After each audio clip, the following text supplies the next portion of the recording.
Saudara, mari kita berdoa untuk pemberitaan firman Tuhan. Bapa yang baik, terima kasih Tuhan untuk firman-Mu yang menerangi jalan-jalan kami. Siapakah kami Tuhan? Bahwa Engkau mau turun untuk mewahyukan diri-Mu kepada kami. Agar kami bisa mengenal-Mu ya Tuhan. Terima kasih untuk anak-Mu yang telah Engkau kirim. Agar kami bisa benar-benar melihat sifat-Mu, melihat apa isi hati-Mu Tuhan. Dan biarlah hari ini firman-Mu berikan kami wawasan yang baru. Berilah kami telinga rohani yang bisa mendengar kebijaksanaan-Mu dan kasih-Mu yang dalam firman-Mu hari ini. Dalam nama Tuhan Yesus kami berdoa. Amin. Selamat sore saudara, hari ini kita akan lanjut mempelajari Injil Lukas dan hari ini kita bisa dibilang ada di dalam satu fase transisi dalam naratif Lukas. Kalau kita ingat di pasal 1, Lukas dengan jelas menyatakan bahwa karyanya ini berusaha untuk membuat susunan berita yang teratur tentang kejadian saksi mata tentang Tuhan Yesus. Dan tujuan Lukas mengerjakan proyek ini yang pada zaman itu luar biasa susahnya adalah agar yang membaca karya ini bisa meyakini sesuatu. Bahwa sesuatu yang dia katakan itu benar. Dan apakah klaim yang Lukas mau tunjukkan kita itu benar? Satu-satunya adalah bahwa Yesus dari Nazaret itu adalah benar-benar Kristus, Sang Mesias yang dijanjikan Tuhan dari perjanjian lama. Kan? Inilah maksud Lukas di belakang semua informasi yang sudah dia berikan sejauh ini dalam Injil ini. Dan kita melihat bahwa agenda dia di belakang pasal-pasal pertama ini adalah untuk mengenalkan kita kepada dua tokoh terpenting dalam ceritanya ini. Ya kan? Yang terutama adalah pastinya Yesus. Tapi yang sangat mungkin kita lupakan dan juga adalah sosok penting adalah sebenarnya sosok Yohanes Pembaptis. Dan ia adalah sosok yang penting bukan karena Yohanes Pembaptis ini juga lahir dengan cara yang mujizat, tapi karena sebenarnya dia juga adalah sosok yang telah dinubuatkan seperti Yesus sejak perjanjian lama. Sosok yang harus datang sebelum Kristus yang dijanjikan itu muncul dalam dunia. Nabi Yesaya memanggilnya suara yang berseru di padang gurun. Yang tujuannya adalah untuk mempersiapkan jalan untuk Tuhan. Ia seharusnya menjadi semacam pelopor untuk Mesias yang dijanjikan. Kalau misalnya kita pakai analogi wedding zaman now, Yohanes adalah bridesmaid atau groomsman. Yang terakhir yang jalan sebelum pengantinnya akhirnya masuk ke dalam resepsi. Lantas karena Yohaneslah penggenapan nubuat suara yang berseru dalam padang gurun dari Yesaya ini, para pembaca Lukas harusnya bisa tambah yakin bahwa Yesus yang akan datang sebenarnya, yang akan kita pelajari tentang hidup dan pelayanannya setelah pasal ini adalah benar-benar penggenapan janji Tuhan untuk mengirimkan Mesias ini. Maka akhirnya di firman ini kita akan melihat tokoh Tuhan Yesus sebagai dewasa di akhir firman ini. Di mana Tuhan Yesus akan dibaptis oleh Yohanes di hadapan umum di Sungai Yordan dan ia akan dihampiri oleh Roh Kudus. Kan? Ini adalah kejadian yang sangat penting karena ini adalah salah satu dari hanya beberapa event dalam hidup Yesus yang dicitrakan oleh semua Injil. Bayangkan pentingnya saudara. Kelahiran Yesus saja nggak di semua Injil ada, tapi kejadian ini ada. Matius, Markus, Lukas, Yohanes semuanya menyinggung event ini. Jadi mari kita membaca dengan teliti bagaimana Lukas menceritakan kejadian ini. Dari Lukas pasal 3 ayat 15 sampai 22. Demikian firman Tuhan. Tetapi karena banyak orang sedang menanti dan berharap dan semuanya bertanya dalam hatinya tentang Yohanes, kalau ia adalah Mesias, Yohanes menjawab dan berkata kepada semua orang itu, "Aku membaptis kamu dengan air, tapi ia yang lebih berkuasa daripadaku akan datang dan membuka tali kasutnya pun aku tidak layak. Ia akan membaptis kamu dengan Roh Kudus dan dengan api. Alat penampi sudah di tangannya untuk membersihkan tempat pengirikannya dan untuk mengumpulkan gandumnya ke dalam lumbungnya. Tapi debu jerami itu akan dibakarnya dalam api yang tidak terpadamkan. Dengan banyak nasihat lain, Yohanes memberitakan Injil kepada orang banyak. Akan tetapi setelah ia menegur raja wilayah Herodes karena peristiwa Herodias, istri saudaranya, dan karena segala kejahatan lain yang dilakukannya, raja itu menambah kejahatannya dengan memasukkan Yohanes ke dalam penjara. Ketika seluruh orang banyak itu telah dibaptis dan ketika Yesus juga dibaptis dan sedang berdoa, terbukalah langit dan turunlah Roh Kudus dalam rupa yang burung merpati ke atasnya. Dan terdengarlah suara dari langit, engkaulah anakku yang kukasihi, kepadamu lah aku berkenan. Demikian firman Tuhan. Saudara, di firman yang kita baca barusan, kita melihat satu transisi dari pelayanan Yohanes ke hidup pelayanan Kristus sebagai orang dewasa. Memang konteksnya adalah bangsa Israel itu sedang rindu, menunggu-nunggu datangnya sosok Mesias ini. Namun ekspektasi dan harapan mereka adalah agar Mesias ini itu menjadi satu figur militer yang bisa mengobrak-abrik bangsa yang menjajah mereka. Seperti kekaisaran Romawi yang menjajah mereka saat itu. Tetapi kenyataannya Mesias yang Tuhan kirim tidak datang dengan tentara atau senjata untuk berperang. Tapi dalam teks kita, Yohanes mengoreksi ekspektasi yang salah mereka tentang apa yang dikerjakan Kristus saat ia datang pertama kali. Dan di teks ini ada 3 metafora yang kita bisa amati yang menjelaskan apa yang Yesus akan lakukan sebagai Mesias. 3 poin kita hari ini. Yang pertama, Kristus membaptis dengan api. Yang kedua, Injil menampi di musim panen. Yang ketiga, Yesus membawa damai surgawi. Kristus yang membaptis, Injil menampi, Yesus membawa damai. Oke? Nanti kita akan bahas semuanya itu. Biar Roh Kudus bisa turun bersama kita juga hari ini agar kami bisa melihat Yesus di dalam kebenaran. Oke. Hal yang pertama terjadi dalam teks ini adalah kelanjutan dari khotbah Yohanes yang keras tapi juga powerful kan. Dia baru berkhotbah menyuruh orang bertobat dan orang sampai terheran-heran dia berani ngomong seperti itu dan banyak dari mereka yang bertobat dan mau dibaptis. Saking powerfulnya khotbah ini sampai orang-orang bertanya-tanya apakah dialah Mesias itu sendiri yang Tuhan janjikan. Tapi saudara Yohanes langsung tahu diri dan tidak berhesitasi untuk mengoreksi mereka. Bahwa mengakui bahwa sang Mesias itu sebenarnya jauh lebih hebat dan jauh lebih berkuasa darinya. Sampai melepas sendalnya saja. Pekerjaan yang sangat hina, yang hanya orang hamba yang paling rendah di budaya itu layak lakukan, Yohanes tidak layak. Boleh dicontoh saudara, bagaimana seorang hamba Tuhan yang sedang naik daun dan mulai diakui di mata manusia, seharusnya tidak menjadi tinggi hati. Tapi selalu memosisikan dirinya sebagai hamba di bawah Kristus. Karena Kristuslah satu-satunya yang layak dipuji. Tapi sebenarnya bukan fokus poin dan fokus cerita naratif ini tentang kerendahan hatian Yohanes. Tapi yang sebenarnya saya mau bahas lebih detail adalah apa yang Yohanes katakan yang menjadi alasan Mesias yang sejati itu lebih hebat darinya. Ayat 16 menjelaskan bahwa karena ia hanya bisa membaptis dengan air Yohanes, tapi Kristus akan membaptis dengan Roh Kudus dan dengan api. Mari kita bahas sedikit dan pikirkan sedikit apa perbedaannya baptisan Yohanes dan baptisan Yesus agar kita bisa mengerti mengapa di pikiran Yohanes ini baptisan Roh Kudus dan api itu lebih unggul daripada baptisan air yang ia bisa lakukan. Pertama, baptisan Yohanes ya. Perhatikan mundur dulu ya. Perhatikan di mana setting Yohanes melakukan baptisannya ini. Ini sangat signifikan.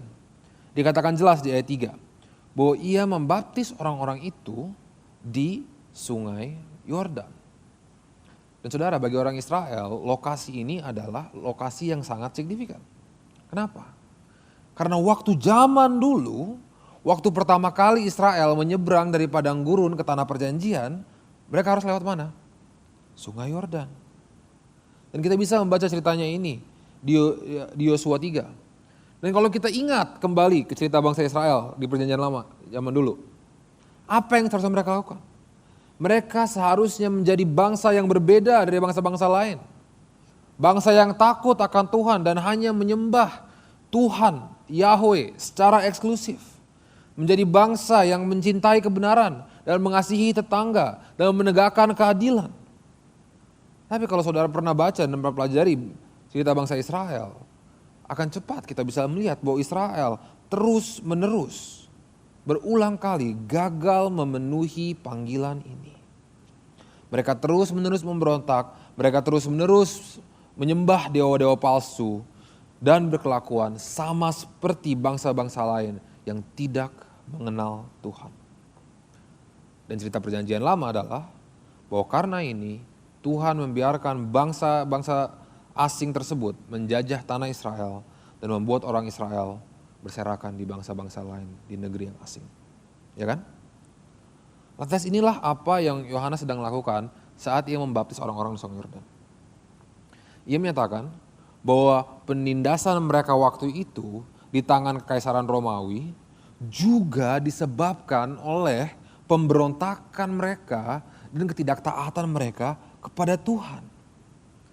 Tapi apa yang Yohanes mau katakan adalah bahwa Tuhan saat itu sedang melakukan pekerjaan baru. Ia sedang membentuk Israel yang baru. Seperti Tuhan mau ngeriset Israel pakai default setting. Dan kalau mereka mau menjadi bagian Israel baru ini dan melihat kesempatan dari Tuhan, mereka harus rela berpaling dari kehidupan mereka yang lama. Ya kan? Ini kan hakikat pertobatan itu apa? Sekaligus berkomitmen untuk memegang janji Tuhan dan hidup sesuai dengan perintah Tuhan. Jadi praktek baptisan yang dilakukan Yohanes itu simbolis. Menandakan bahwa mereka mau menyeberang Sungai Yordan itu lagi. Mereka mau mengulang bangsa Israel. Dan mereka yang dibaptis dan direndam dalam perairan sungai ini mengatakan bahwa mereka adalah bagian dari bangsa baru ini. Bahwa mereka sudah bertobat dan sekarang telah mendedikasi hidup mereka kembali kepada Tuhan. Jadi memang penting baptisan air dari Yohanes ini. Tapi ini bukanlah baptisan yang sempurna. Baptisan yang dilakukan oleh Yohanes hanya sebatas satu ritual. Yang menunjukkan bahwa orang-orang yang dibaptis ini sudah meninggalkan hidup lamanya. Dan sekarang sudah mau mendedikasi diri kepada Tuhan. Dan menunjukkan postur yang tersungkur. Yang mau pengampunan Tuhan.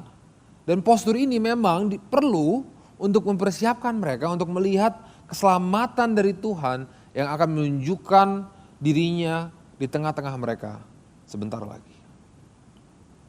Tapi saudara, walaupun baptisan ini penting untuk mempersiapkan hati mereka, baptisan ini sendiri bukanlah apa yang mampu menyelamatkan mereka. Baptisan itu hanya menunjukkan bahwa mereka sadar mereka perlu keselamatan dan perlu dibersihkan dari dosa. Dan sebenarnya pengampunan yang akan datang, yang mereka bisa dapatkan itu hanya bisa ditemukan dari sosok yang akan datang setelah Yohanes ini.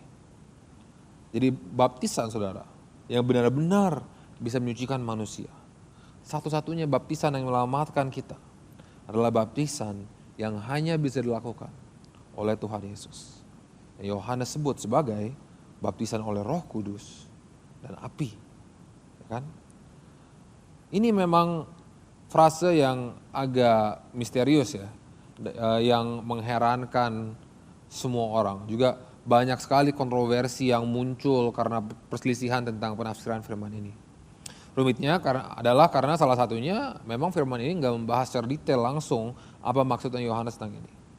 Tapi bila kita mengerti firman ini di atas latar belakang perjanjian lama sekaligus mempertimbangkan data dari perjanjian baru, khususnya sequel dari Injil Lukas yaitu Kisah Para Rasul yang juga ditulis oleh si Lukas ini, ada beberapa hal yang kita bisa simpulkan. Yang pertama, pembaptisan air dan Roh Kudus ini tidak membicarakan dua baptisan yang terpisah, kan? Bukan dibaptis oleh Roh Kudus dulu dan dengan api setelah itu. Karena di dalam perjanjian lama dan di Alkitab secara keseluruhan sangat umum bagi Roh Allah saat hadiratnya datang di tempat yang khusus untuk menjelma sebagai api. Saat ia hadir dan berdiam di satu tempat untuk membuat tempat itu suci. Kita bisa ingat misalnya kejadian Musa di semak. Ada api yang di atas semak tapi semaknya tidak terbakar. Di Gunung Sinai waktu ada 10 perintah Tuhan, Allah menunjukkan dirinya kepada mereka dalam bentuk api. Padang gurun oleh Israel kan. Allah menunjukkan dan memimpin mereka melalui apa? Pilar api. Di bait Allah juga, di kemah suci juga hadirat Allah muncul sebagai apa? Api. Pada waktu yang kata baptis itu sendiri, pada waktu yang sama, kata baptis itu sendiri dalam bahasa Yunani berarti membenamkan, dalam bahasa Inggris immersed, dikelilingi atau tenggelam secara keseluruhan. Yang berarti bahwa baptisan Kristus itu adalah pencurahan Roh Kudus kepada manusia sedemikian rupa sampai kita bisa dipenuhi, bisa immersed dalam Roh Kudus. Sehingga kehadiran Allah bisa berdiam dengan kita secara khusus dan menyucikan kita. Paham ya saudara? Dan kapankah di perjanjian baru ini pertama kali terjadi? Di Kisah Para Rasul. Roh Kudus dicurahkan dan terlihat apa? Lidah-lidah api yang hidup, yang hinggap di atas para rasul yang menerimanya. Dan inilah di cerita 1 Alkitab, Roh Kudus berdiam bukan kepada satu tempat, tapi secara pribadi dengan manusia. Inilah baptisan yang lebih berkuasa, yang tidak bisa dilakukan oleh Yohanes. Dan mungkin di sini saudara banyak pertanyaan tentang apakah baptisan Roh Kudus itu sesuatu yang terpisah dari keselamatan kita. Satu momen setelah kita percaya Kristus di mana kita seperti dicas oleh Roh Kudus, kayak di-empower gitu kan. Dan banyak saudara-saudara seiman kita yang percaya itu, tapi saya rasa saya harus tetapkan di sini bahwa kami di CCC tidak percaya bahwa baptisan Roh Kudus itu adalah event yang terpisah dari keselamatan atau kelahiran baru, tapi adalah suatu hal yang terjadi secara bersamaan. Jadi bagi kami kebaptisan Roh Kudus itu bukan momen yang terjadi setelah kita percaya, tapi karya Roh Kudus yang terjadi yang membuat kita bisa percaya.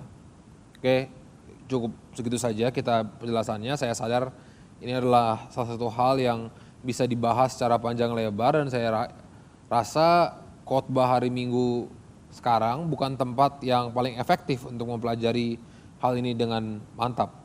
Tapi bila saudara benar-benar penasaran dan tertarik tentang hal ini, saya dan juga saya yakin Davin kalau dia udah kelar honeymoon dan Koriza dengan senang hati akan berdiskusi dengan saudara. Tapi gini, fokusnya Lukas di sini itu bukan untuk menjabarkan bermacam-macam atau urutan baptisan, tapi untuk menekankan bahwa baptisan yang dikerjakan Yesus yang lebih dahsyat daripada baptisan air Yohanes, dan baptisan Roh Kudus ini disebut sebagai baptisan api karena ada simbolisme. Karena guna api itu juga adalah untuk apa? Memisahkan apa yang murni dari apa yang kotor. Nabi Maleaki yang Lukas juga pasti pernah baca, membayangkan api hadirat Tuhan itu seperti perapian yang panas, smelter, furnace. Jadi bayangkan dalam proses pemurnian logam mulia seperti emas atau perak, api yang panas itu melakukan dua hal secara bersamaan. Memurnikan barang yang berharga sekaligus membakar habis sampah dan kotoran logam yang tidak berguna. Inilah apa yang Lukas peringatkan akan terjadi saat Mesias itu datang. Dan apa yang kita akan bahas di poin 2. Injil menampi di musim panen. Mari kita amati kembali ayat 17. Tanpa menjelaskan dengan secara spesifik apa maksudnya pembaptisan Roh Kudus dan api ini, Yohanes secara tiba-tiba kembali memakai metafora pertanian yang ia sudah pakai sebelumnya di pasal 3. Di ayat 9 ia mengatakan bahwa kapak sudah tersedia di akar pohon, siap menebang pohon yang tidak berbuah dengan baik. Tapi di ayat 17, alat yang dipakai petani ini bukan kapak lagi, tapi penampi. Nah kalau saudara orang kota seperti saya dan lumayan clueless tentang penampi itu apaan dan perlu Google penampi itu, nggak usah repot-repot, saya udah Google dan ternyata penampi itu adalah proses di mana gandum itu dipisahkan oleh kulitnya. Dan kalau di Indonesia itu prosesnya tuh pakai alat yang macam bulat, anyaman rotan itu terus kayak dilempar-lempar berasnya gitu kan. Nah kalau di Israel zaman dulu itu kayak semacam garpu, terus digoyang-goyangin tangkai gandumnya sampai terpisah gandumnya, biji gandumnya dari kulitnya. Tapi intinya sama kan. Gambaran yang Yesus berikan kepada kita adalah seakan Tuhan itu seorang petani dalam musim panen. Dan dia dalam proses mengumpulkan semua hasil panennya ke dalam lumbung-lumbungnya. Dan untuk melakukan itu perlu dilakukan proses keras penampian ini. Lalu bagaimana Tuhan akan menampi kita dan memisahkan pangan dari sekamnya? Kita sebenarnya sudah melihat dari sebelumnya. Saat Yohanes berkhotbah dan menghimbau semua orang di sana untuk bertobat dan menghasilkan buah-buah yang sesuai dengan pertobatan. Dalam kata lain, proses menampi di ladang Allah itu adalah apa yang Yohanes lakukan di ayat 18. Memberitakan Injil. Yang memang sifatnya selalu mengikut sertakan panggilan untuk siapa yang mau menerima Injil untuk bertobat. Tidak bisa dihindari saudara. Memang Injil itu tujuannya untuk menggoncangkan hidup kita supaya kita bisa terlepaskan dari sekam dosa yang akan dibakar habis dengan api di hari terakhir. Lantas yang pasti kan ada unsur-unsur dari hidup kita yang kita harus tinggalkan. Ada aktivitas yang kita senangi, ada orang yang kita sayangi atau ambisi yang kita sedang usahakan dengan keras yang kita mungkin harus harus lepaskan dan lupakan. Karena memang hal-hal ini tidak sesuai dengan pertobatan kita. Gak cocok dan gak berfaedah di kerajaan Allah. Gak masuk di lumbung-lumbung Tuhan. Karena seperti Yohanes memberitakan kita di ayat 17. Bahwa sesungguhnya Tuhan sudah menyiapkan api yang tak terpadamkan. Dan pada akhirnya Tuhan akan membuang semua sampah ke sana. Ini saudara, merujuk kepada penghakiman terakhir. Di mana kita semua harus berdiri di hadapan tahta Allah. Dan mempertanggungjawabkan hidup kita. Dan di sana akan terlihat dan ditentukan apa sebenarnya itu gandum hasil panen yang layak disimpan atau sekam yang gunanya hanya untuk dibakar. Jadi saya ajak saudara berintrospeksi. Saya juga berintrospeksi tentang hidup kita sendiri. Apakah kita bisa yakin bahwa buah dari hidup kita itu baik? Dan kita adalah pohon yang tidak layak ditebang. Apakah kita bisa bilang hidup kita sudah terpisahkan dari sekam dosa. Sehingga bila sekam itu dibakar kita rela dan bahkan bahagia. Saya rasa jawabannya serohani apapun saudara. Paling bagus kadang-kadang buahnya baik. Dan saya yakin juga ada bagian di hidup kita yang masih kita pertahankan. Yang sebenarnya kita tahu dalam lubuk hati kita tidak pantas kita pertahankan sebagai penduduk kerajaan Allah. Biasanya saudara, saat Injil menampi kita sedemikian rupa dan menunjukkan kita yang mana gandum dan yang mana sekam, ini merupakan pengalaman yang sangat konfrontasi. Kita harus menghadap dengan sisi dari diri kita yang kita tidak enak, yang mungkin kita tidak mau mengakui dan menerima sesuatu yang mungkin sebenarnya sangat memalukan bagi kita. Menerima bahwa kesalahan kita, kecerobohan kita, keegoisan kita pernah menyakiti orang lain. Dan pernah menghina dan melanggar hukum Tuhan. Dan kecenderungan kita saat konfrontasi ini terjadi, biasanya bukanlah untuk berubah atau mencari pengampunan. Melainkan untuk mendiamkan suara yang mengonfrontasikan kita dengan dosa-dosa kita ini. Inilah yang diceritakan terjadi dengan Raja Herodes di ayat 19-20. Ada sedikit saya kasih sejarahnya. Misalnya Herodes ini adalah raja boneka dari Israel, puppet king kan. Jadi jabatannya aja raja, tapi yang sebenarnya memerintah itu bukan dia tapi Kaisaran Romawi. Tapi tetap aja dia adalah pejabat tinggi dan Yohanes berani menegur seorang yang berkuasa tentang satu skandal yang memang diketahui umum kan. Peristiwa Herodes dan Herodias ini terkenal zaman itu. Beberapa sejarawan non-Kristen seperti Josephus pun menyatat dan mendokumentasi hal ini. Di mana si Herodias ini menceraikan suaminya yang pertama, Herodes kedua, dan menikah dengan saudaranya, Herodes Antipas. Jadi Herodias menceraikan Herodes II, terus nikah lagi sama Herodes lagi yang lain namanya Herodes Antipas. Agak ribet tapi ini terjadi. Ya. Saat suaminya yang lama ini, Herodes kedua ini, yang adalah saudaranya Herodes Antipas, masih hidup.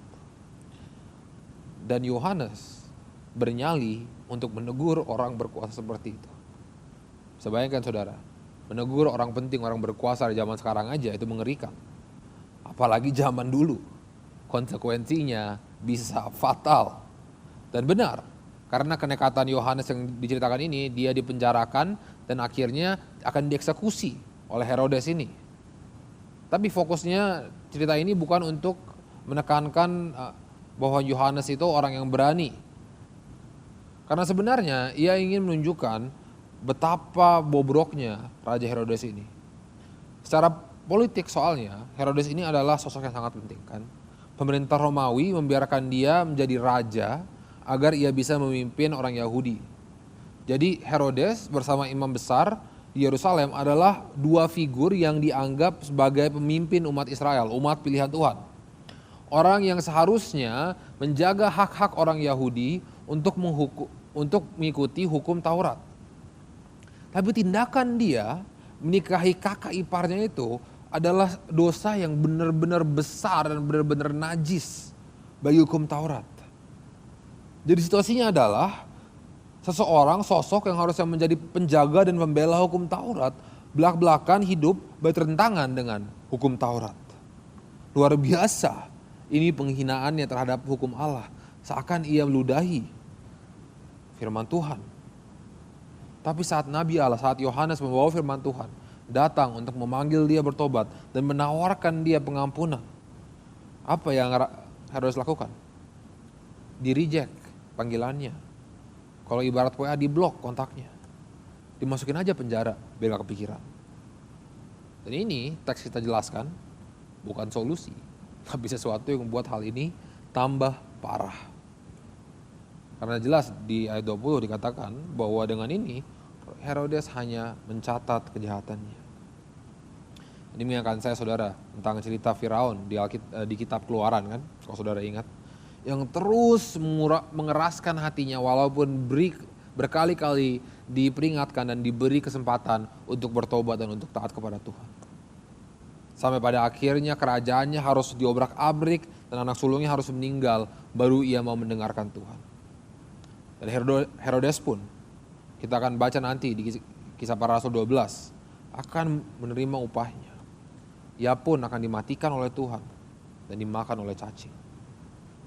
Jadi walaupun tidak di dunia ini, percayalah saudara, kalau kita tidak bertobat, pasti Tuhan akan memberikan kita upah yang pantas bagi dosa kita. Kalau tidak di dunia ini, di dunia selanjutnya. Walaupun kita bisa menghindari panggilannya untuk bertobat sekarang, kita tidak bisa mungkin luput dari api yang tak terpadamkan itu bila kita tidak mencari pengampunan darinya. Jadi saya tanya saudara sekarang, apakah Roh Kudus sedang menyadarkan bagaimana saudara berusaha menghindari panggilan Tuhan untuk bertobat hari ini? Alasan-alasan apa yang kita berikan? Pembenaran apa yang kita pakai untuk mengatakan dosa kita gak begitu parah dan bisa toleransi? Strategi-strategi apa yang kita gunakan untuk mengalihkan perhatian kita dari kebobrokan dosa kita? Agar kita tidak harus berhadapan dengan realita bahwa kita bersalah, berdosa, dan memang perlu pengampunan. Kalau kita tidak sadar, kita sedang menghindari panggilan untuk bertobat, mari hari ini, minimal hari ini sekali saja dengarkanlah panggilan itu. Karena walaupun ada ketidaknyamanannya pas awal saudara, firman Tuhan menjaminkan kita bahwa kalau kita mau bertobat, walaupun kita tidak bisa memastikan bahwa buah hidup kita akan selalu baik, bahwa akan ada saat di mana kita akan jatuh dan akan berdosa, pengampunan Tuhan masih ditawarkan kepada kita dengan cuma-cuma. Kita masih bisa lolos dan luput dari api penghakiman itu. Karena walaupun buah yang kita hasilkan itu bisa kurang baik, Tuhan akan mencangkokkan kita kepada cabang yang baik. Inilah poin ketiga. Yesus membawa damai surgawi. Yang terakhir, mari kita amati ayat 21-22, adegan ikonik yang dicatat semua Injil, tapi ini versi Lukas. Dan kejadian ini pastinya terjadi sebelum Yohanes masuk di penjara di ayat 20, karena kita tahu dari Injil-Injil lain bahwa Yohanes sendiri yang membaptis Yesus, jadi gak mungkin dia baptis dari penjara gitu kan. Namun sepertinya Lukas menaruh kejadian ini sebagai akhir dari cerita dan pelayanan Yohanes, karena baptisan Yesus ini memang adalah klimaks pelayanan Yohanes. Dan kita bisa temukan bahwa narasi Lukas tentang kejadian ini dipenuhi dengan begitu padat referensi-referensi dan kiasan-kiasan yang menyinggung perjanjian lama untuk menyampaikan sesuatu hal yang sangat spesifik tentang Tuhan Yesus. Minimal ada 3 hal yang layak dibahas di sini. Yang pertama, makna mengapa Roh Kudus hinggap di atas Tuhan Yesus dalam bentuk burung merpati. Ini adalah detail yang sangat penting saudara. Karena setiap Injil yang mencatat kejadian ini mencatat bahwa burung merpati ini ada. Nah, kenapa ini penting?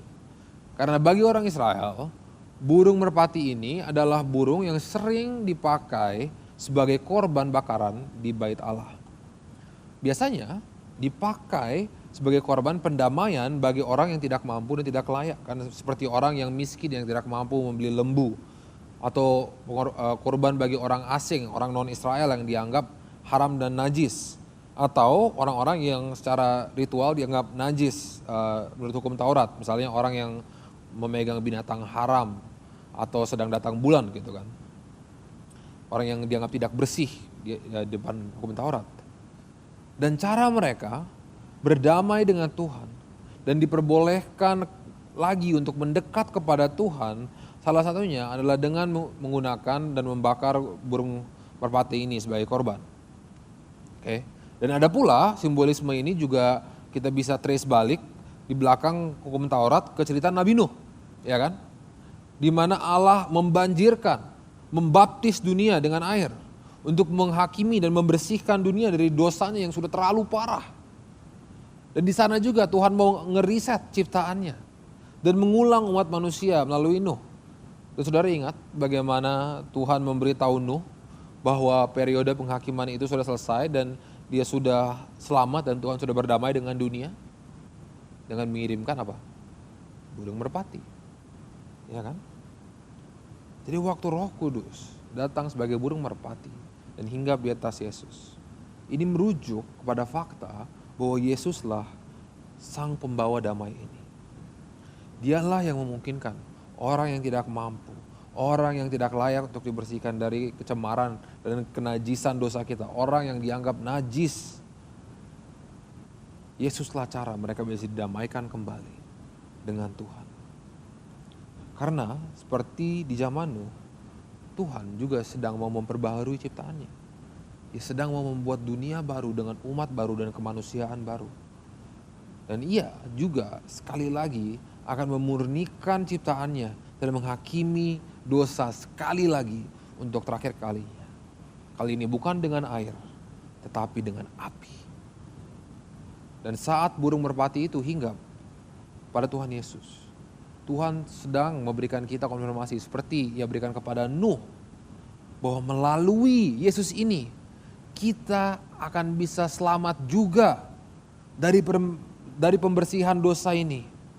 Dan kita pun punya tempat dan bisa menikmati ciptaan baru yang Tuhan sedang datangkan pada dunia. Lalu mengapa saudara? Yesus adalah satu-satunya cara kita bisa selamat dari penghakiman terakhir ini. Ini disinggung oleh dua frase yang Allah Bapa katakan tentang Tuhan Yesus saat dia dibaptis. Mari kita bahas ya. Yang pertama, Dia anakku. Ini sebenarnya adalah kutipan dari Mazmur 2, di mana Tuhan menjanjikan bahwa Ia akan mengirimkan seorang raja yang akan memerintah dari Yerusalem. Seorang sosok raja yang akan menghadapi dan mengalahkan bangsa-bangsa yang bermufakat melawannya. Jadi memang Yesus akan memimpin bala tentara surga untuk melawan segala dosa dan kejahatan. Ia adalah sosok yang Tuhan kirimkan, raja yang Tuhan kirimkan untuk mengalahkan segala dosa. Namun cara Yesus berperang dan cara Yesus mengalahkan dosa ini dilanjutkan oleh frase yang selanjutnya, yang kepadanya aku berkenan. Ini juga saudara adalah satu kutipan dan referensi dari perjanjian lama. Ini merujuk kepada Yesaya 42, di mana figur yang dikirimkan Tuhan untuk menyelamatkan umatnya adalah figur hamba yang akan sengsara. A suffering servant. Yang akan menanggung berbagai macam penganiayaan dan bahkan akhirnya mati demi umat Tuhan. Jadi apa yang Lukas ingin gambarkan dari adegan baptisan Yesus ini adalah dia adalah waktu yang sama, pada waktu yang sama anak Allah yang akan menyelamatkan umatnya dan mengalahkan kejahatan. Dan pada waktu yang sama raja ini akan menyelamatkan umatnya dengan mati menjadi hamba dan sengsara untuk mereka. Menjadi hamba, sengsara, baru mati. Itu urutannya untuk mereka. Saudara, kalau kita sudah pernah belajar hidup Yesus, kita akan melihat bahwa Ia benar-benar memenuhi ini. Tuhan Yesus yang tinggi dan sempurna dihukum mati di kayu salib agar umatnya yang bercela tidak dihukum mati. Tuhan Yesus yang adalah Tuhan memerintah dengan cara turun sebagai hamba agar Ia bisa menggantikan kita, agar kita bisa diangkat keluar dari keterpurukan kita dalam dosa. Jadi dalam adegan baptisan Yesus ini kita ditunjukkan bahwa kita yang tadinya tidak layak, kita yang tadinya najis dan berdosa, sekarang dibukakan pintu oleh Tuhan. Ia telah mengirimkan anaknya untuk mengalahkan dosa, tapi bukan dengan pedang atau perang, melainkan dengan cara sengsara dan mati untuk orang berdosa yang perlu keselamatan. Inilah Mesias yang Tuhan kirim, inilah Yesus yang kita sembah dan kita ingin percaya. Jadi saudara, memang walaupun sekarang Yesus sudah datang dan sekarang saudara naik ke surga, dunia ini masih penuh dengan dosa. Saya percayalah bahwa Tuhan benar-benar sekarang dalam proses mengumpulkan umatnya, Israel baru. Dan setelah Ia selesai, Dia akan dengan tuntas membersihkan dunia miliknya dari dosa. Jadi janganlah saudara sekali-sekali lupakan bahwa api yang tak terpadamkan dan kehancuran dosa itu benar ada dan akan terjadi. Namun kabar baik dari firman Tuhan adalah bahwa sekarang itu acaranya belum bakar-bakaran, tapi masih dalam proses menampi. Jadi masih ada kesempatan bagi kita, bagi saya dan saudara untuk luput dari kehancuran ini dan menjadi bagian umat baru Tuhan. Bila kita menerima bahwa Yesus adalah Kristus, Mesias yang dikirimkan Tuhan. Bahwa Dia adalah yang diurapi sebagai Raja. Dan Raja kepada siapa kita mau tunduk. Sekaligus kita juga menyadari bahwa Dia adalah korban untuk kita. Yang menolong kita manusia yang tidak berdaya untuk membereskan dosa kita sendiri. Sehingga kita mau bersandar kepadanya. Percayalah saudara, bila kita mau mengakui Yesus sebagai Raja dan mau menerima pengorbanannya, Yesus pun akan membaptis kita dengan Roh Kudus, dengan api Roh Kudus. Sehingga pada saatnya api tak terpadamkan itu datang kepada dunia, kita tidak hangus, tapi kita akan dipulihkan dan dimurnikan dan diterima oleh Allah pencipta kita dan Raja kita. Jadi kalau saudara sekarang belum merasa saudara bisa yakin lolos dari api yang tak terpadamkan ini, bila saudara masih takut dan penghakiman Tuhan, Hari ini adalah kesempatan. Bertobatlah, ikutilah Kristus, dan hasilkanlah buah yang sesuai dengan pertobatan. Biarkan Roh Kudus membaptismu dan memurnikan, agar engkau tidak perlu takut lagi. Amin. Mari kita berdoa.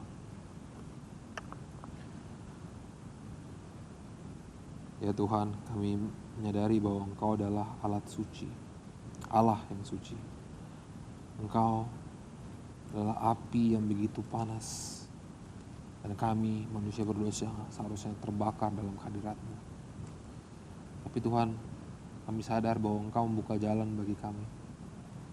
Engkau mengulurkan tangan-Mu untuk kami dan menawarkan anak-Mu yang sudah mati bagi kita di kayu salib. Bukakanlah hati kita Tuhan, kirimkanlah Roh Kudus-Mu agar kita bisa menghargai apa yang Engkau telah tawarkan kepada kami. Dan kami bisa lihat sekam dosa di dalam hidup kami. Hal-hal yang tidak pantas kita pegang sebagai penduduk kerajaan baru-Mu, sebagai umat baru-Mu. Dan berilah Tuhan melalui Roh Kudus-Mu kerelaan untuk bertobat dan melepaskan sekam ini. Sehingga kami bisa masuk dalam persekutuan yang dalam dengan Engkau dan menemukan sukacita. Dalam nama Tuhan Yesus kami berdoa. Amin.